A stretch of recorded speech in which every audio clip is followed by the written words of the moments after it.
Hello everyone. আকৌ এবাৰ আপোনালোকক সকলোকে স্বাগতম জনাইছো আপোনালোকৰ নিজৰ চেনেল চাই উইথ চিনেমালৈ। সো আজি আমি একচুয়ালি যোৱাকালিয়ে ট্ৰেইলাৰটো ৰিলিজ হৈছে একাকি আমাৰ আশিষ চাঞ্চলানী ফেলো ইউটিউবাৰ বুলি ক'লেও ভুল নহ'ব এতিয়া। তাৰ এখন মুভি আহি আছে 27 নৱেম্বৰত আৰু মুভিখন ফ্ৰীত ৰিলিজ হ'ব ইউটিউবত, গতিকে সকলোৱে সেইটো দিনতে চাব পাৰিব। ট্ৰেইলাৰটোত আমি কি দেখিলো, ট্ৰেইলাৰটো দেখি আমাৰ কেনেকুৱা লাগিল আৰু ইমান দিনৰ কিমানখিনি এক্সপিৰিয়েঞ্চ গেইন কৰি কিনে কি বনাইছে এইটোৰ ওপৰত কথা পাতো বুলি অকণমান আহিলো এজ এ ট্ৰেইলাৰ ৰিভিউ বুলি আপোনালোকে ল'ব পাৰে। তোৰ কেনেকুৱা লাগিল ট্ৰেইলাৰটো চাই? মানে ফাৰ্স্ট অফ অল ট্ৰেইলাৰটো মানে কোৱাইট এংগেজিং হয় আৰু মানে হেডছ অফ টু দিব লাগিব যোনে ট্ৰেইলাৰটো এডিট কৰিছে। মানে ট্ৰেইলাৰটো বহুত এংগেজিং হয়।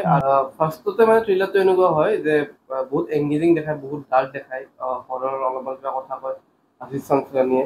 তাৰ নেক্সটত আমি দেখা পাওঁ যে এইখন এখন হৰৰ কমেডি হ'ব, অকল হৰৰ নহয় আৰু হৰৰ কমেডি হ'ব। বাকী ট্ৰেইলাৰটো মানে এজ এ ইউটিউবাৰ হিচাপে বহুত ধুনীয়া কাটিছে, মানে কিছুমান আমাৰ বলিউড মুভিতকে বহুত গুণে ভাল, বহুত মানে লাখ গুণে ভাল বুলি ক'ব লাগিব।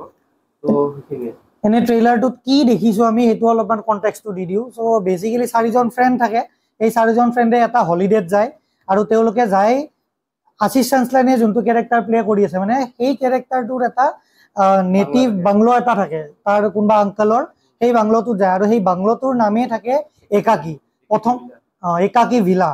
তো তেওঁলোকে প্ৰথমতে এইটো বস্তু গম নাপায় যে তাতে কিবা মানুহ কিয় নাযায়, ইমান দিনে কিয় বাংলোটো বন্ধ হৈ আছে, সেই গোটেইখিনি কথা কয় মানে ট্ৰেইলাৰটোত।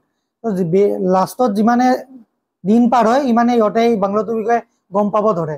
আৰু তই ক'লিয়ে অলৰেডি যে হৰৰ কমেডি হ'ব, কিন্তু হ'লেও এনেকুৱা লাগিছে ট্ৰেইলাৰটোত প্ৰথমত যোনখিনি দেখায় সেইখিনি কমেডি, হৰৰ কমেডি টাইপ লাগে, কিন্তু পিছৰ ফালে হৰৰ চিৰিয়াছ হৈ যায়।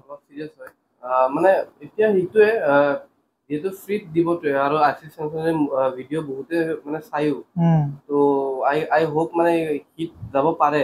মানে মিক্স ফিলিং বৰ্তমান ট্ৰেইলাৰটো চাই কিনে ক'ব নোৱাৰো, ওলালে চাম আমি, চাই কিনে ৰিভিউ দিম। চান্সেছ বহুত আছে হিট হোৱা, বহুত আছে, কাৰণ আশিষ চাঞ্চলানী নিজে বহুত ডাঙৰ এটা ইউটিউবাৰ হয়, লগতে তেখেতে জানে এটা ডাইৰেকশ্যন কেনেকৈ কৰিব লাগে বা কাহানী কেনেকৈ লিখিব লাগে, বা যিহেতু কণ্টেণ্ট ক্ৰিয়েটৰ হয়, আজিকালিৰ অডিয়েঞ্চে, আজিকালিৰ য়াংষ্টাৰে ইউথে কি বিচাৰে সেইখিনি বস্তু জানে। তো সেইটো কাৰণে তেখেতে আজি ইমান ডাঙৰ ইণ্ডিয়াৰ ইউটিউবাৰ হৈছে।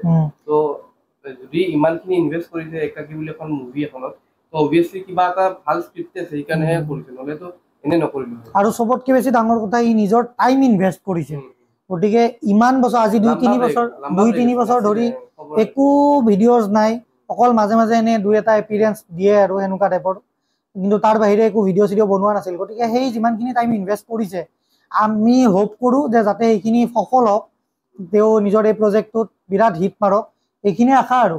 চ' বেছি লম্বা নকৰোঁ ভিডিঅ'টো, আমি অলৰেডি ঢেৰ ভিডিঅ' দিছোঁ, আমি ৰৈ ৰৈ বিনালেৰ ওপৰতো ভিডিঅ' দিছোঁ।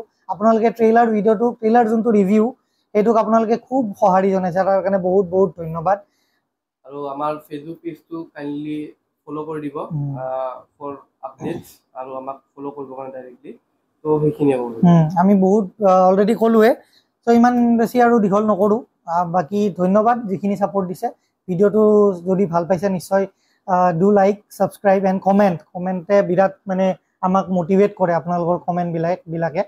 চ' এইখিনি আশা আৰু। থেংক ইউ, গুড বাই, আজিৰ কাৰণে আহিছোঁ, ধন্যবাদ।